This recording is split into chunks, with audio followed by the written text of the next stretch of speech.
and fly away with me. Come and fly away with me. Come and fly away with me. Come and fly away with me. Hi guys! Samahan niyo kami sa aming biyahe sa Antipolo City.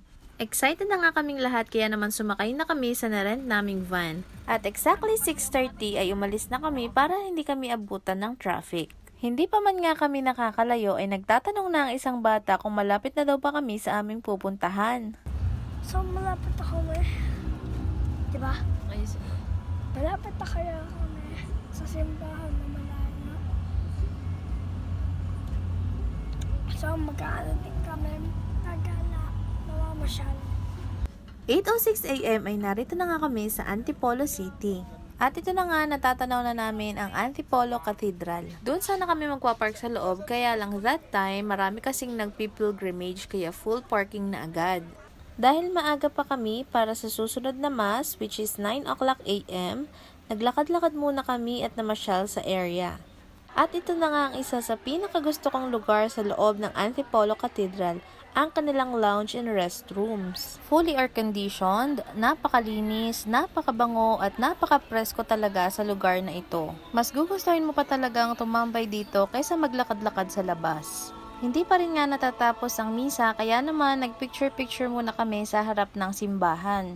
Kung siguro dito kami nakapark sa loob, makakapag-snacks pa kami.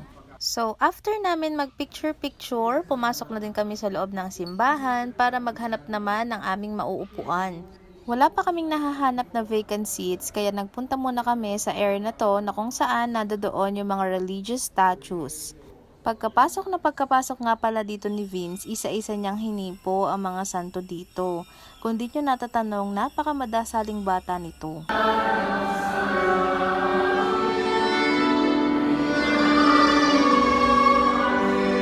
Tapos na nga ang oras ng misa dito, kaya kung mapapansin nyo, medyo maraming tao sa altar kasi mga nagpapapicture sila doon. Nakahanap na rin kami ng mauupuan at pagkatapos nun, inilabas na agad namin ang aming mga pamaypay dahil medyo may kainitan sa loob ng simbahan. So while waiting para sa susunod na mass, nagpicture-picture muna kami at nagvideo-video sa loob. At ito naman ang napakagandang altar ng Nuestra Señora de la Paz y Buen Viaje o ang Mahal na Birhen ng Kapayapaan at Mabuting Paglalakbay. Nakilala rin sa tawag na Our Lady of Antipolo. Nagsimula na nga ang misa at ang mga magpipilgrimage naman para sa mass na ito ay mula sa Santo Rosario de Pasig Parish. Ito pa yung isa sa mga gustong-gusto ko talaga dito sa Antipolo Cathedral, yung kanilang music. Para ka talagang nasa isang magical place na ang ganda-ganda talaga ng tunog. Alam mo yung pakaramdam na parang hindi ka tinipid sa tunog. Ang ganda-ganda, ang perfect.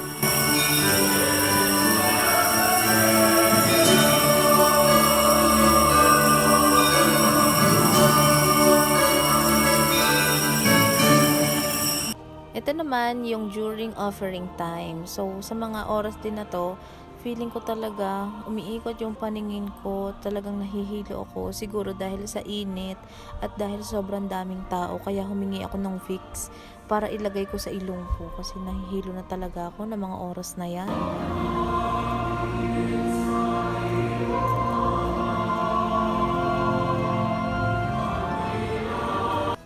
Tapos na yung misa ng mga oras na ito kaya nagbe-bless na ng holy water.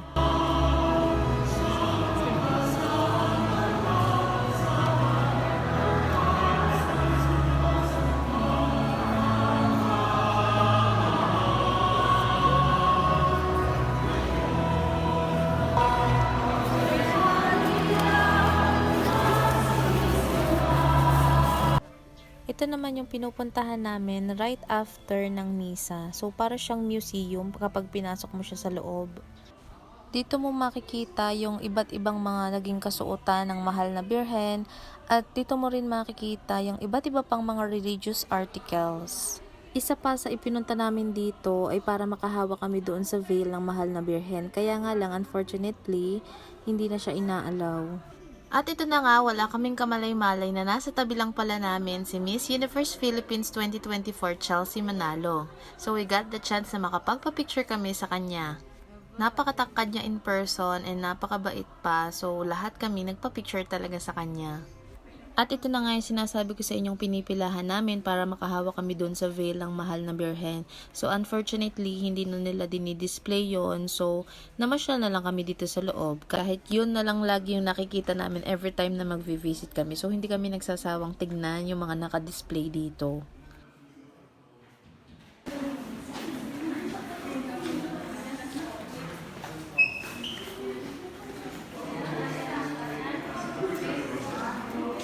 Siyempre, after nating sumimba, bibili naman tayo ng mga pasalubong kay Mengay. Suki na talaga kami nitong si Mengay. Hindi ko lang maalala kung dati sa kanya ba kami bumibili ng mga palayok na mga luto-lutuan. Kasi dito kami sa Antipolo na nagkakaroon ng mga ganong laruan. Dito namin binibili yon.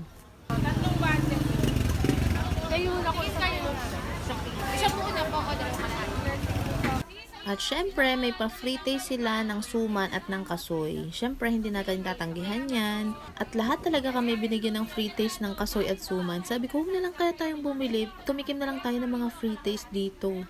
Mura din yung kilo ng kasoy dito kasi last time na nagpunta kami is 700 plus. Dito nakuha lang namin ng 500. Ayan, kita nyo naman si Madam enjoy na enjoy sa kanyang free taste. Parang wala nang balak bumili. O ari pa, isa si Madam. Pag sa daming nabiling suman, ilang taling suman at ilang kilong kasoy ang binili na rin. Yung iba naman kasi mga pabili lang sa kanya ng mga kanyang co-teachers at mga friends. Yung iba naman dito ipapasalubong. Tapos yung mga pansarili naman, bumili kami ng tig-1 kilo. Bumili rin kami ng coco jam, tsaka ng iba't iba pa niyang mga tinda doon. Abay, marami-rami ring na benta sa amin si Mengay. Malaki ang kanita niyan. Hinahanap ko nga si Mengay, wala naman doon. Pagkatapos naman namin bumili kay Mengay, dito sa gilid lang na ito, dito nakapark yung aming van. At ari naman ang mame, habol-habol ng mga magtitinda ng bulaklak. Ay di kanya ring binilhan at nang magkabenta rin naman. At yan, nasa sasakyan pa nga lang kami, tinikman na agad namin yung mga binili naming pasalubong, lalong-lalo na yung kasoy, kasi favorite talaga namin yun. Mga hindi kami makaget over nung makita namin si Miss Chelsea Manalo. And dito na kami dumiretso sa Robinson's Place, Antipolo, para dito na kami maghahanap kung saan kami magla-lunch kasi dito medyo malamig at makakapasyal pa kami after. And dito na rin kami napadpad sa Classic Savory. So, ayan yung mga in-order namin at nakinain.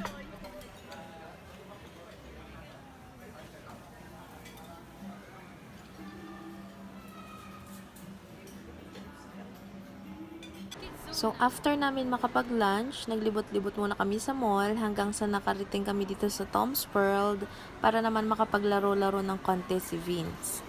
And as a kid na mahilig sa basketball, ito yung hindi niya napalampas na laruin. 5 years old pa nga lang talagang batang ito, mahilig na talaga siyang mag-basketball at tinitrain na din siya ng basketball ng daddy niya. At kita niya naman kung paano tumira, lalayo pa talaga siya sa ring para lang makapag-shoot. At dito nga sa machine na to, halos maubos yung mga tokens na pinapalitan namin dahil nga gustong-gusto namin makuha yung prize na phone. Pero nakailang tries na talaga kami, hindi talaga namin masungkit-sungkit yung prize na to. Kaya lumipat na lang kami sa ibang machine. So after namin dito sa mall, nagkayayaan na lumabas at since maaga pa naman ay makakapaghanap pa kami ng mga lugar na pwede pa naming pasyalan. At dito na nga kami napadpad sa isa sa mga pinupuntahan rin sa Antipolo City, ang Hinulugang Taktak. Walang entrance fee dito, ang kailangan mo lang is mag-register and yung babayaran mo lang is yung parking fee which is 60 pesos. The last time na nagpunta kami dito is under construction pa siya, so ngayon napakarami ng mga activities ang pwede mong gawin which is free. And wala ka talagang babayaran, so pipila ka nga lang na medyo mahaba para matry mo tong mga hanging bridge at kung ano-ano pa. So mula dito sa taas, matatanaw nyo na agad yung swimming pool which is free. Pwede ka mag-swimming anytime you want.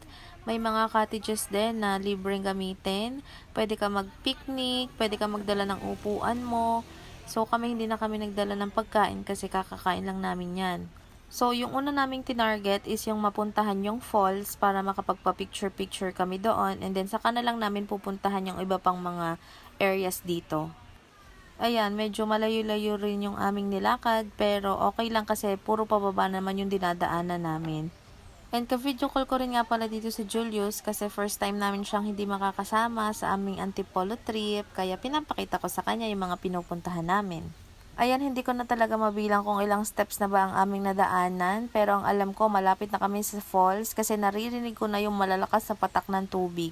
At naaamoy ko na rin siya. Kaya alam ko malapit na talaga kami.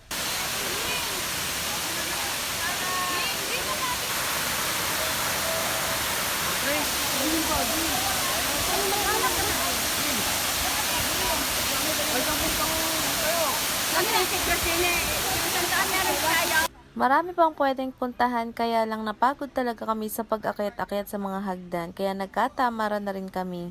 Hindi na namin na-try yung canopy walk at saka yung hanging bridge kasi that time napakahaba ng pila kasi ang dami ring tao. Kaya nag-decide kami na bumalik na sa sasakyan at nagkayayaan na nga kaming umuwi. And that's it. See you again sa aking next video. Bye! Come and fly away